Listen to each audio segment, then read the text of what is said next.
That's kind of like on here. We got no. Oh, Dusty busted open. Look at a young Mike Chioda. Oh my God. Referee Mike Chioda, Dusty with the crimson mask. Actually, it's more like a crimson trickle.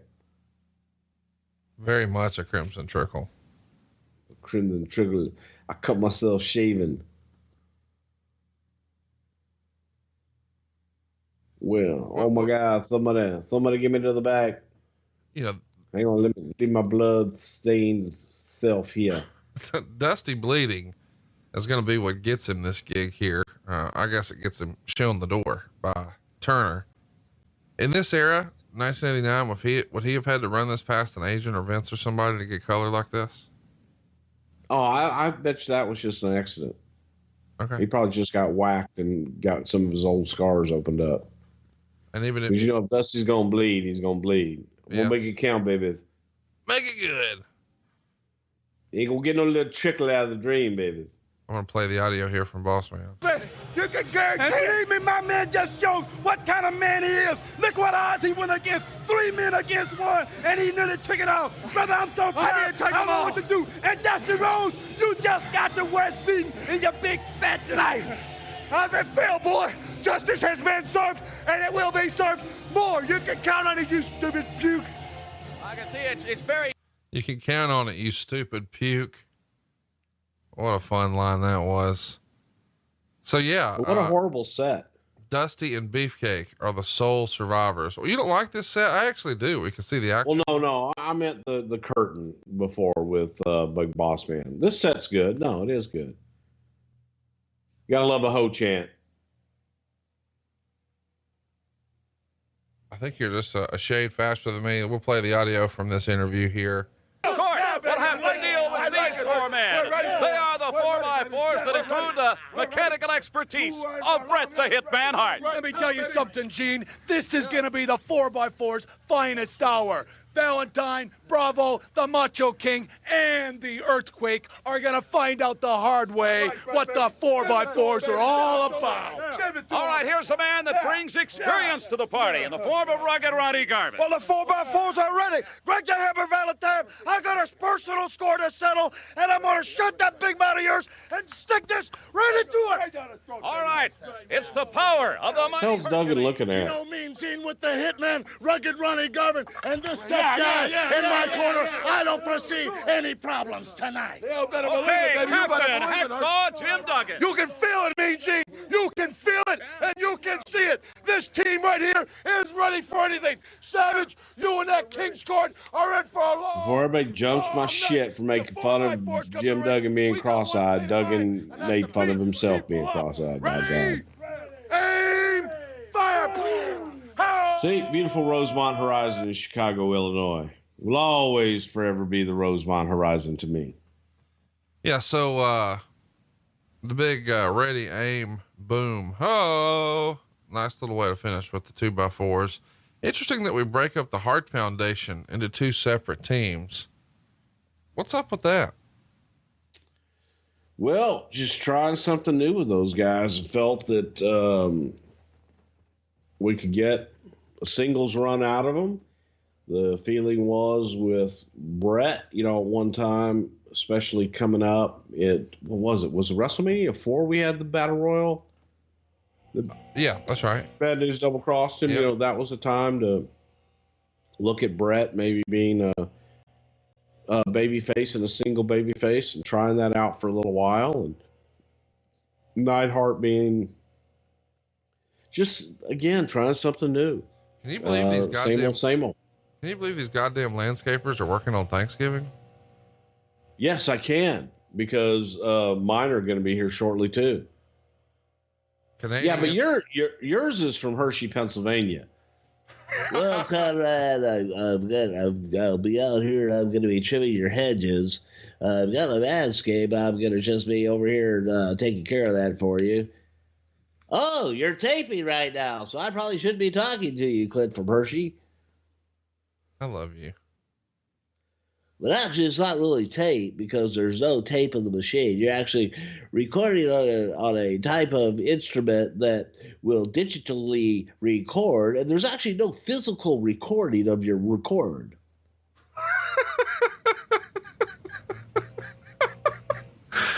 It's really amazing the way modern technology is. It's kind of like this. I've got this device here. It'll cut your tree right down. All I've got to do is point it at it and boom, and it's down. But it's really not a tree cutter, but it cuts the tree. So we've had a bit of a feud going with Greg the Hammer Valentine and Ronnie Garvin. So of course they're on opposite sides.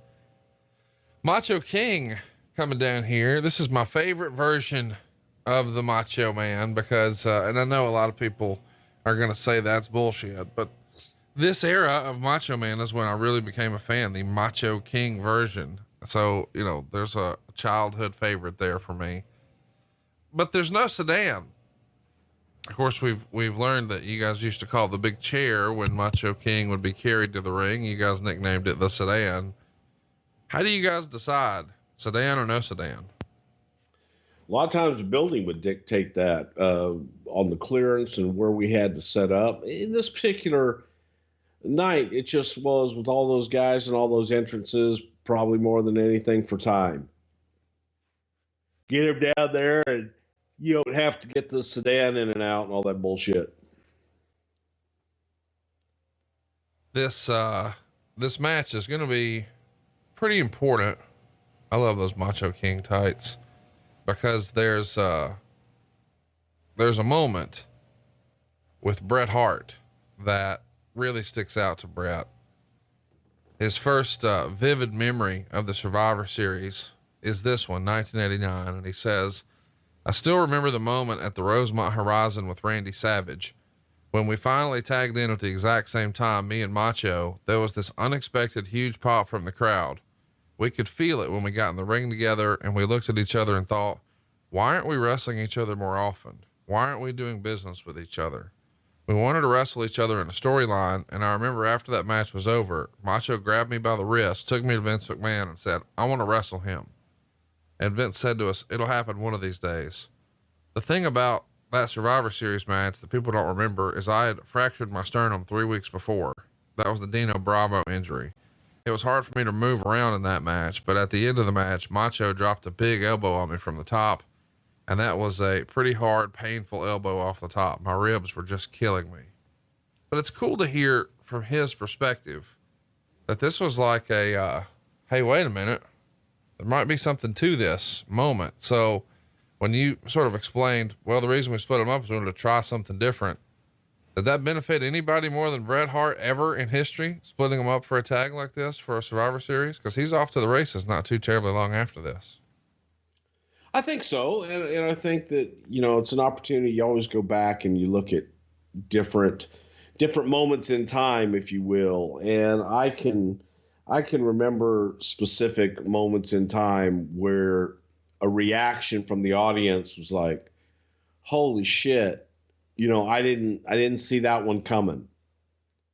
Where you have an entrance for somebody and a lot of times it is in a big group. When someone surprises you with the type of reaction that they get above and beyond everybody else out there with them, or what they don't get sometimes. You know, I go back to the Diesel spot when we just had a spot in the Royal Rumble for Diesel to eliminate a bunch of people. We didn't really anticipate the type of reaction that would get when we first did it. Right. We thought this is a cool spot. This will make him a monster, but I don't think we really anticipated the holy shit, how badly they wanted that at that point. We were going slow build and the audience was going, give him to me now. A lot of light blue in this. Yeah, I was just thinking the same thing. Like, Tony Schiavone has told us that the first person he heard really rant about that was Jimmy Hart, that, you know, you needed opposing colors. So if two guys are wrestling, you need one guy light colored trunks, one guy dark or something, but you just need some sort of variance. And here comes a big finish from, the Earthquake. Anybody ever complain about taking that finish from Tenta? Oh my God. It was like a feather. Like a feather. Well, but he is teabagging you. Well, but he's Canadian. Oh, okay. Canadian teabags are fine. I forget. Yeah. I appreciate you educating me. You've been on the road longer than I, and you've got more, international experience. Absolutely. And I'll be honest, I've never had Canadian flavored tea bags. So see, but you're a tea bag connoisseur, as we all know. No, I've heard Ronnie Garvin. There's two Canadians going at it right there. One east, one west. It's the east-west collision right here. You're definitely a little ahead of me. Give everybody the time code. I'll try to play catch up. Oh shit. I'm at 41, 36, 37, 38, 39, 40, 41. Did you catch up with me? I think. Bravo just swatted at Bret Hart. Ha ha ha. Where are you at now? Okay, I'm at 41, 53, 54. Yeah, I'm right on it now. All right. A minute, though. It's always weird to me how you get ahead. I'm just faster. Yeah, I can tell. We should mention this, this card here, 15,294 fans in the Rosemont Horizon. That's a lot, bro. It is. Let's talk a little bit about some news and notes as we head into this. I guess first we should just talk about the building. You guys just did Survivor Series at, Rosemont, which is what you're going to stick with calling it from now on. Roll Tide. Why was this such a company favorite all these years? Chicago was top 5 market, and Chicago was always responsive and receptive to the product. So they loved it. We loved them. Always supported it. It just was, the audience was a great audience. Always has been. So the building itself, the way that it's built, the sides go straight up, so it looks great for television.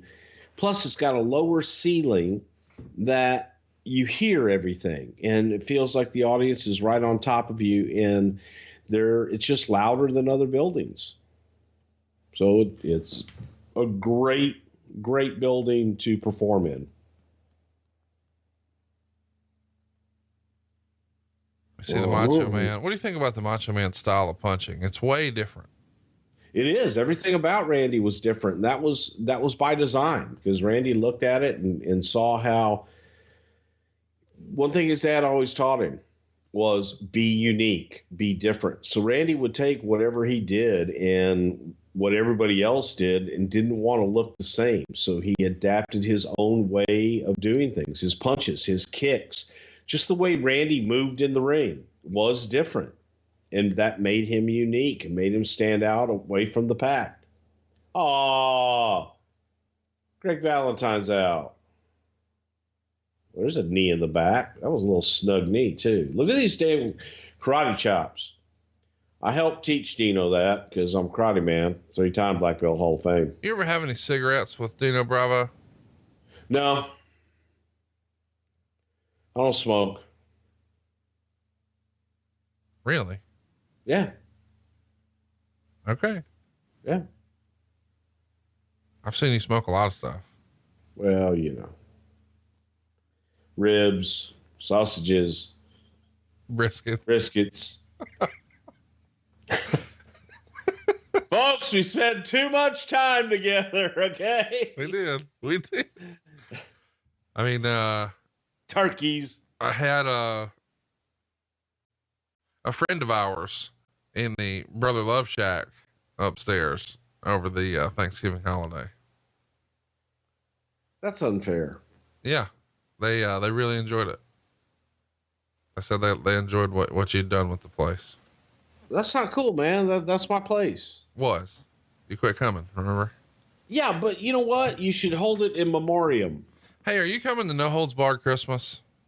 The rumor and innuendo, I know you're busy on Friday nights now, but the rumor and innuendo is that you could make it on Saturday. Shavanto What's will, Christmas? my little get together here at the house. No, I'll be in Milwaukee. You can make it. I can't make it because I can't make it out of there and back. You live on top of a giant mountain. It takes 3 days to get up to the top of the mountain where the mansion is.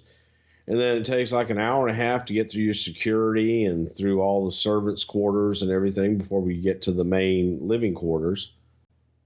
Who the fuck thought this stomp finish thing was a good idea? Well, if you've ever been stomped by Ronnie Garvin, you would understand. But the idea that it's not just one stomp, it's several stomps. You got to stomp the whole body. The first one stuns you. The next 18 do all the real damage. Hang on, here we go. Listen to the crowd. Yeah. Looks like Savage doesn't want any part of it. What are you gonna do? Yeah. Well, let's think about it for a minute. Dude, the crowd, I thought Brett may have been embellishing, but they went nuts when it was Brett and Savage. They see Brett as a top guy, as a single star already. Yeah, and Brett looks like a star. He's tan. Oh, Jesus. Calm down, Eric Bischoff. Hang on. Take a look at him. Is he not tan? I don't know. I'm colorblind. Is Savage not tan? Colorblind. Well, they're tan. Thank you. Maybe that's why you thought that Sting was okay, because you're colorblind. But those of us that can see, okay, you got Dino Bravo, who's not tan, and Bret Hart, who's tan, who looks like the star. And then you got Duggan, but he's from Glens Falls, New York, so you kind of expect it. He shouldn't be tan. We should mention, Meltzer would write about this injury. He says, Bret Hart was hospitalized after Sunday night's card in Toronto when he took the guardrail wrong in a match with Dino Bravo. He had to be stretchered out of the building and spent the night in a Toronto hospital before being flown home on Monday to Calgary. The Toronto newspapers reported a ruptured spleen, but I'm told that report was incorrect. And he's got badly bruised ribs, but is in pretty severe pain. Wow, that's ironic. Meltzer talking about somebody else bad and inaccurate reporting. Boy, can we talk about him ever and you not get fired up, or is that just not possible anymore? Well, if he ever reported something honestly, probably. Well, he reported that you had a 5-star penis once. Well, I'm sure he would like to know, but since he's never seen it, he wouldn't know, and so therefore he's a liar. He talked to somebody who was there. Oh, okay. Yeah, well. Because he never would be there, and he just wishes he would, so that's all he can do is write about it. Hey, I feel like I want to do something fun with you. You want to do something fun? What do you want to do fun, Connie? It's called The Dirty Game Room, and it's only on YouTube. Just search for The Dirty Game Room or go to youtube.com/The Dirty Game Room and click subscribe. Mark Allen is the creator of the Dirty Game Room, and he has one main goal in life. And I can't believe this is real, but this is his main goal in life. And I quote, make funny and informative videos you can watch while holding your phone as you take a shit. And Conrad, you're always looking for something to do while you're sitting there. Well, cause here's the thing, you and I've talked about our love of washlets on our toilets, and we get heated water and we get heated seats and we get our buttholes oscillated and pulsated clean. And now we've got something to watch. We're talking about The Dirty Game Room, and their YouTube channel features reviews on all things from the late 80s to the early 90s, whether it's, video games or wrestling, anything funny and entertaining. But the focus is always going to be video games and wrestling. And reviews are like, were there two Ultimate Warriors and Jake the Snake and Rick Martel's blindfold match, or funny botch videos or retro gaming videos like Battletoads or Ninja Gaiden or Turtles in Time, all that kind of stuff. And the show also hits on all the popular TV shows and movies at the time, like Airwolf, and of course the Terminator franchise. The only place to find these videos the next time you're taking a shit is youtube.com/The Dirty Game Room. The Dirty Game Room, funny and informative videos you can watch while holding your phone as you take a shit. Subscribe today. What's our life become? Listen, dude. Hang on. and when I say that, because as soon as I saw it come through, it made me need to go to the bathroom. Yeah. Where's it's try it out. Pavlovian. Like we wanted, well, I want to see if this really works. Yes, folks. The next time you need to take a shit, entertain yourself. How much fecal matter do you think's on your phone, especially after some of the TV we've seen? Did you just say Finkel matter? Fecal? I thought that was like scientific for doo-doo. Am I wrong? Yeah, fecal matter. That's like poo-poo. Okay. Well, see, I don't touch anything that like would have anything on it. It was a joke about the ideas you write for TV being shitty. That's not funny. There's nothing funny about that. It's not even clever. Oh my God. I'm trying to bust my friend's balls. Okay. Yeah, that hurts, Conrad. No, it doesn't.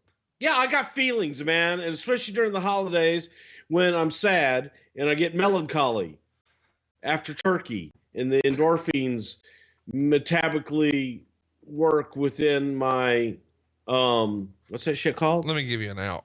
I had the most Bruce Prichard line ever the other night.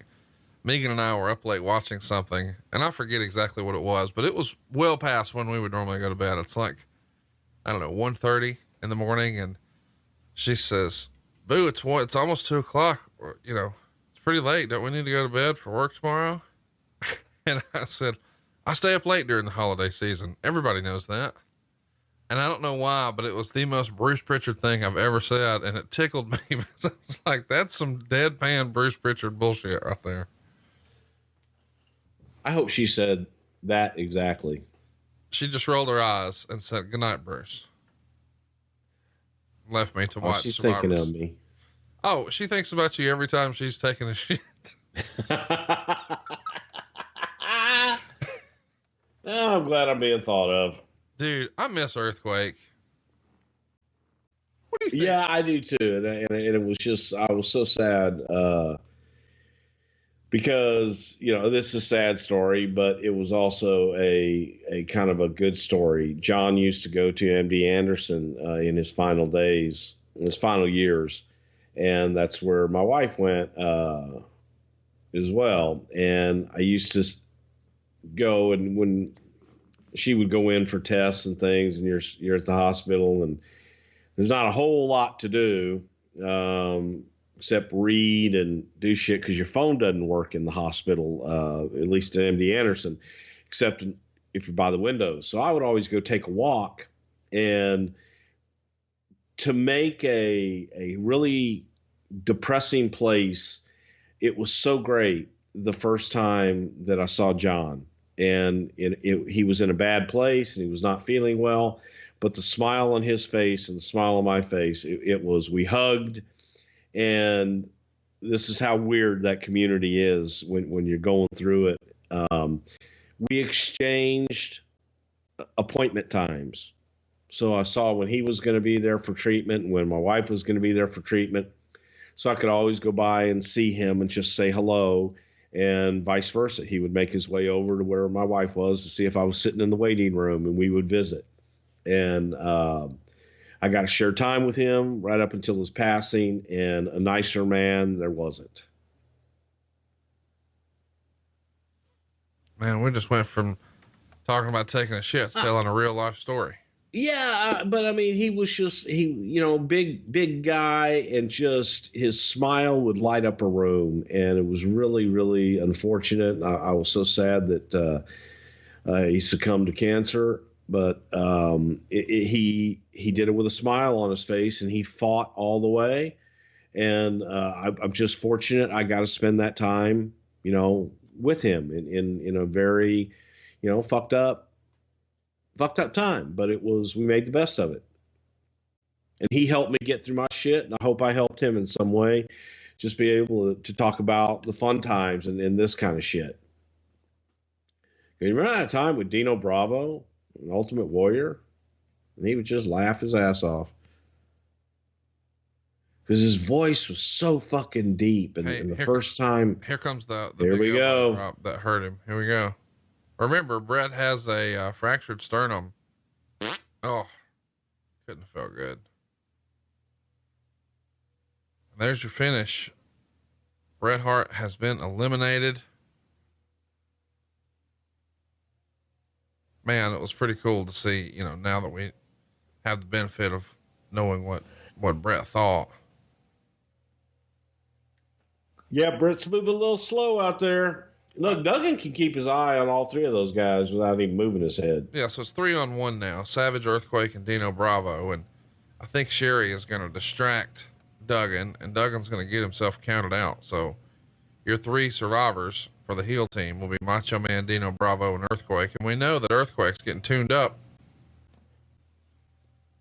Man, who would have predicted the success that Earthquake would have? Remind everybody the interesting way his character was introduced.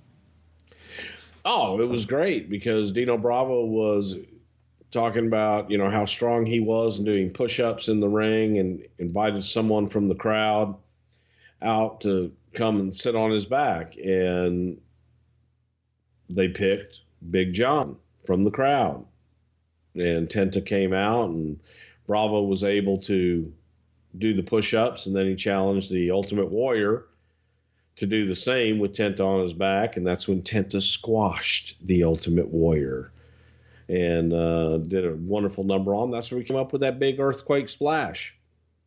All that weight coming down on his chest, because Tenta was another big man that could actually move. And it was very impressive to see that size moving as quickly as he did.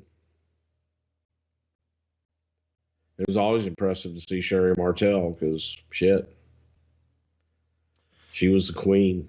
Barry Windham is going to make the news here. He's working as the Widowmaker character for the company, and he's going to have an operation around this time to remove a tumor underneath his breastbone.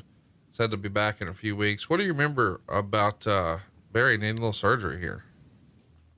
It just was, you know, I think it was a nagging injury, and it was something that he thought was a nagging injury, and it was just a bump, a growth, nothing life-threatening or anything like that, but it was enough that it hurt him that he had to go get it checked out by a doctor, and just went in, got it done, and felt better after that. It was not a big deal, thank God, but he went in to get checked.